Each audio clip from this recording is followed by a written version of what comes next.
বন্ধুরা, আমি এখন শেওড়া ফুলের মোড়ে ঢুকে বললাম। তাই দেখেন কি অবস্থা, মহরম চলছে। তাই মহরমের সব এখন গান বাজনা বাইর করে আছে। তাই দেখেন রাস্তাটা পুরো জাম।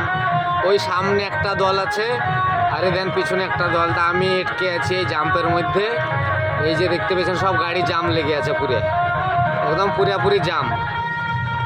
এই মহরমের লেগে পিছনে নো এন্ট্রি করে ছিল, কিন্তু নো এন্ট্রিটা পার হয়ে আসলাম। আমি ডাইনে ঢুকবো বলে ছেড়ে দিলে আমাকে, আর শিউড়ি হয়ে যেতে গেলে যেতে দেয় না, নো এন্ট্রি করে আছে মহরমের। তা দেখি কখন ছাড়ে। সামনে এখন বাড়ছে, এখন কত দূর যাবে এইভাবে তো জানতে পারছি না, আমরা এখন বুঝতেও পারছি না। এই দেখেন, দেখতেই পেয়েছেন গান বাজনা সব ড্যান্স করছে রাস্তার ওপরে।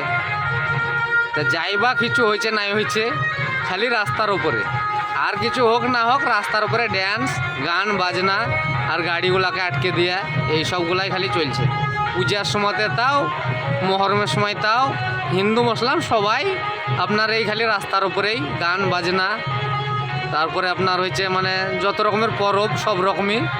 আর এইভাবে এটকে থাকতে হয় আমাদেরকে, তাই এটকে দাঁড়িয়ে আছি।